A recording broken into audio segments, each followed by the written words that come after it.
tend to work seasonally in my art, so right now I'm really excited for fall. Fall is my favorite season. It's my birthday, Halloween of course, the leaves changing. So right now I'm doing a lot of things with crows on wires, leaf skeletons. There's lots of leaves, just fall things. In the winter season, I just tend to go on long walks and I get inspired by whatever's outside. So I see a lot of icicles and I try to basically gather things or take a lot of photos on my walks. And then when I get back into the studio, I basically try to recreate it out of metal or glass or whatever I'm working on that day.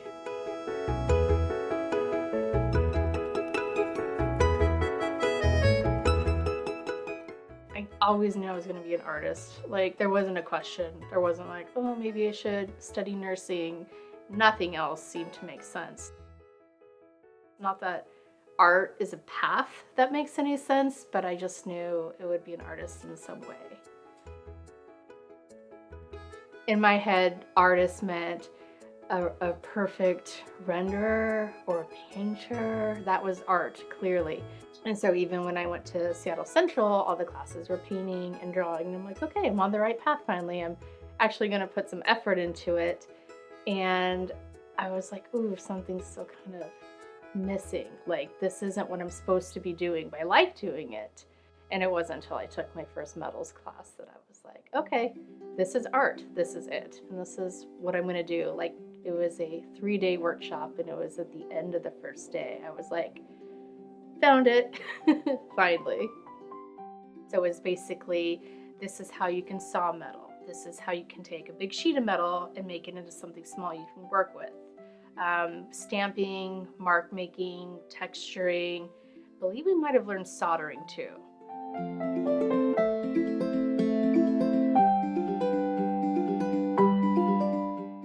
As an artist, there is a business component that you tend not to think about. You're like, no, I'm going to be an artist. Somebody will probably sell things for me and handle it.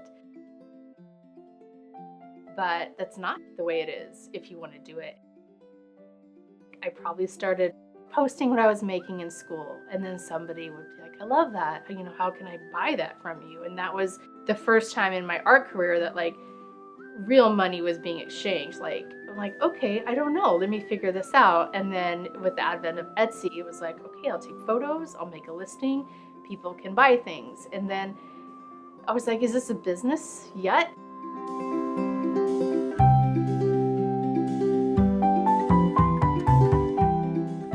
It's tricky because all of a sudden when you have a business, you're not so much an artist quite anymore. Now you're a business owner.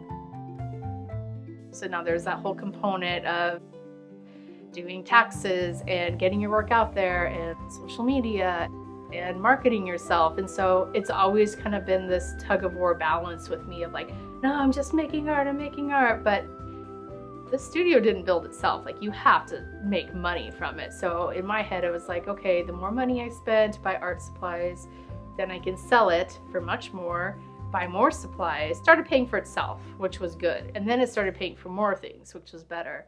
And I work a full-time job now, and I matched what I made that last year. And then this year I doubled it. I've been really lucky that my friends are really supportive. My husband's amazing. He's an artist as well. And when I started down the journey, you know, for Christmas and my birthday, I didn't get traditional gifts. I got my first kiln from my husband for Christmas one year because that's what I asked for. I would get gift certificates to Danica Design where I could buy tools. There is a life coach that I listened to. Her name is Tiffany Hahn, and she has a podcast and a blog, and she started this thing called 100 Rejection Letters. The idea is you start at the beginning of the year, or whatever your year is going to be, and you try to get those rejection letters, because for every rejection letter, you're putting yourself out there to do different things. And for every one you get, you're probably going to get a couple yeses along the way. And with me, I was like, okay, I can do this.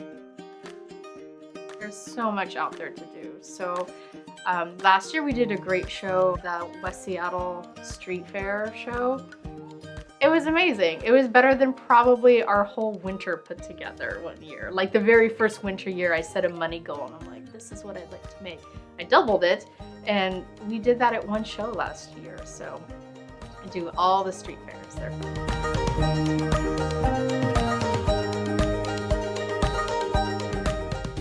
I've been growing my wholesale because even though we do love doing the weekend shows,